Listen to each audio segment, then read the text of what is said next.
So another Premier League matchday finished and another defeat for Tottenham Hotspur, thoroughly dismantled by Liverpool sides who certainly looked reinvigorated. Andy Robertson back in the side, Trent Alexander-Arnold on the right.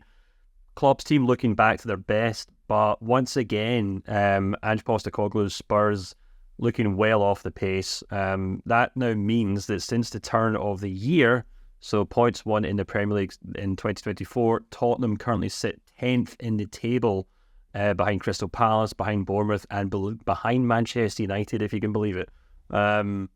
Ewan, we were just talking before we came on air there that this now means that Ange Postecoglou's record at Tottenham stands at 1.66 points per game, less than Antonio Conte's 1.78.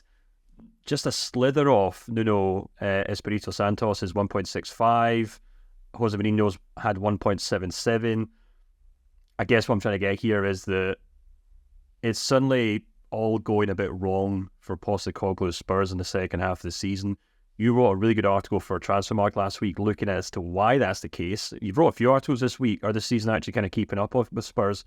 And just about every one of them kind of predicted what was going to happen next. So I really would encourage listeners to go back and read your stuff on Spurs. But if you can, just maybe explain to people who haven't been watching Spurs, or maybe even Spurs fans scratching their head as to what may be going wrong right now at the club.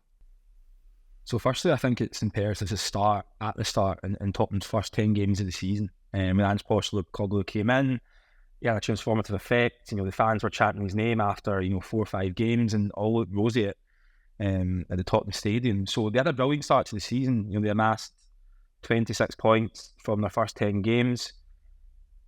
And to put that into context, only 3 clubs in the last 10 years in the Premier League have had a better points total after 10 games. That's Arsenal in 22-23, Liverpool in 19-20, and Man City in 17-18.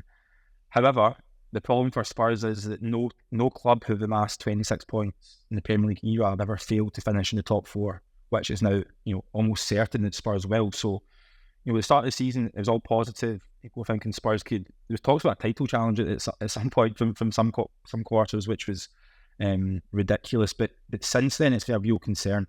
So after 26 points in the first 10 games, they've now picked up 34 points from the next 25. So it went from 2.6 points per game to 1.36. And that's a major concern. Since match day 11, which was the 4-1 defeat to Chelsea at home, which I think the warning signs should have been alarming there, to be honest, because there's the style of game and what happened has kind of been a taste of things to go forward. So since then, Spurs are 11th in the form table, and Everton and West Ham have picked up more points than Spurs, albeit Tottenham have 1 game in hand, but that's against Manchester City, so I don't think many people will give him hope there.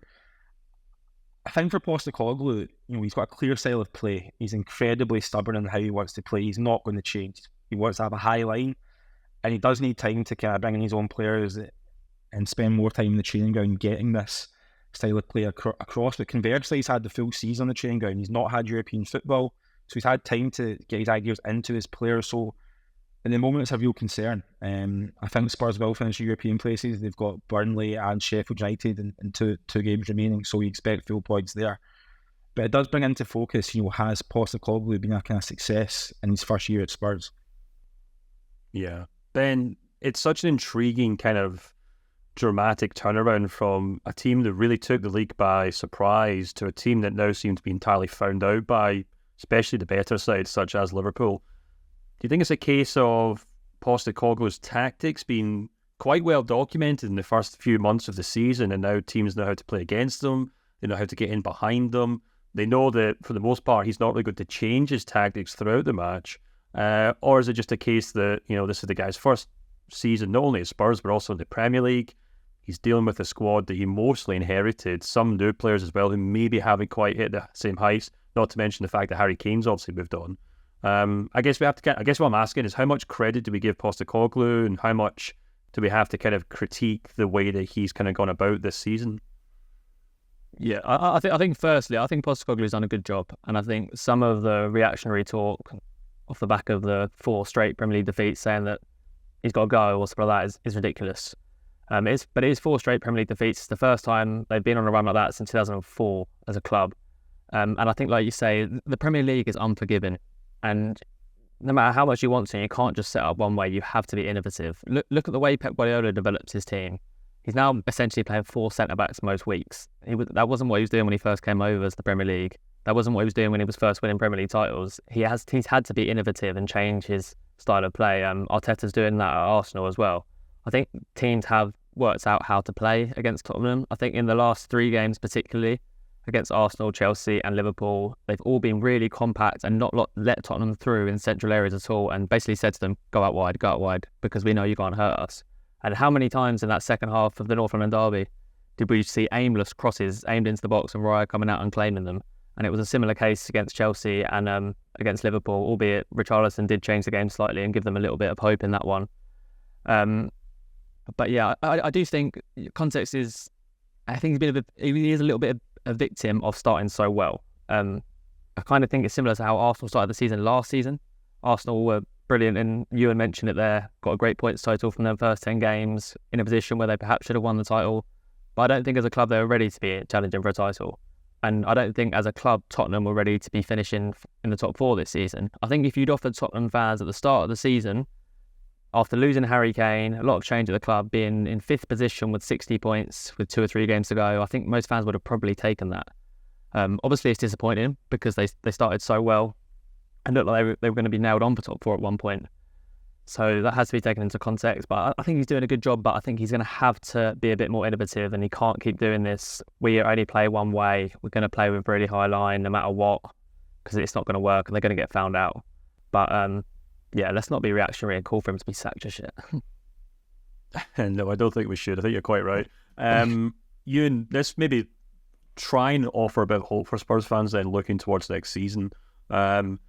I look at this team and it does feel to me like a bit of a patchwork of teams that were put together under previous head coaches. They've obviously spent quite a lot of money bringing in players like Brennan Johnson, James Maddison, and I think a lot of it can also be put down to the fact that Maddison himself's been really out of form since mid-March, really. And he was really the kind of galvanising, creative kind of source in that team alongside Son. But you know, you look through that team, the one that stood out to me was obviously Davies having to step in for the North London derby where he really got tore apart. Good guys in midfield like Højbjerg and Bentancur, who obviously brought in under previous managers.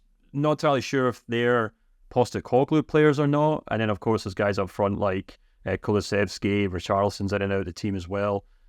It feels like Postecoglou's still trying to kind of come to terms with his squad, or he's basically just kind of killing time until he can sell on some of these players and bring in the players that he wants. And I think we could probably say that's more or less what he did at Celtic, isn't he? Once he finally got a proper summer transfer window under his feet, there's a huge wave of new players they brought in, players from Japan and all over the place that really wouldn't have been the typical players that Celtic would have signed.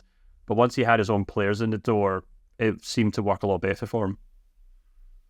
Yeah, I mean, there's, like Ben said, there's no calls for Ange Postecoglou to lose his job. You know, I think he's a very good coach, and you know, the style of football that Spurs have had under, you know, Nuno, Conte, Mourinho has been pretty dour, to be honest. Under Ange, it's quite refreshing because it's exciting, if anything. I think Spurs are one of the best teams to watch in the Premier League because their games are always, you know, quite end to end, and the style of football is good.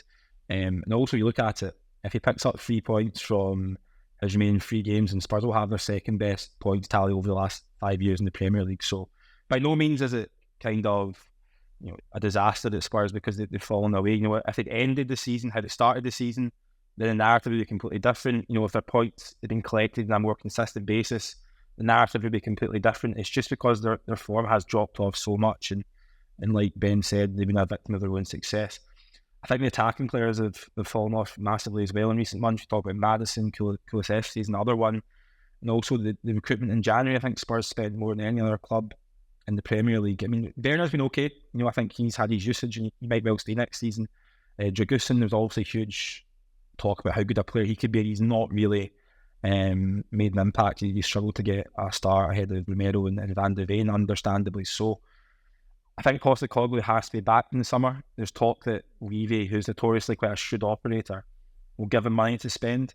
It's also the Harry Kane factor as well. Spurs lost their talisman and arguably, you know, the best striker in the world in the summer, and they didn't really replace him directly with another centre forward. You know, they played Son there. He's done quite well, but I think at the weekend when Son moved wide and you had a focal point in Richarlison, it worked a little bit better. So I think Postecoglou needs time to bring his own players. I think he's a very good coach. It's easy why the fans can relate to him, because he's a good guy. He speaks really well about football and about life in general. So it's by no means a character assassination of Ange Postecoglou or his managerial style, but there are glaring concerns for me in how he wants to play. And Ben mentioned it about he can't be so naive or so single-minded. My concern is that he will be, and I think he will try and continue to play the same way. So I think it's more of a case of whether that style will become successful when he brings in his own players and better players.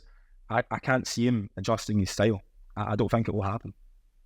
Yeah. Well, either way, it'll be fascinating for the rest of us to watch. Maybe Spurs fans might want a cup of tea or sit down from time to time, because it does seem from one week to the next is pretty dramatic. But we'll be watching. We'll be interested to see how they do next season. And of course, let us know in the comments below, Spurs fans, what you think. Do you think second half of the season can be made up? Do you think it just needs a little bit of changes in the summer? Which players would you like to see moved on? Which positions would you like to see rebuilt? And as always, let us know in the comments below, but also like and subscribe to this video if you enjoy it. And until next time, we'll speak to you soon.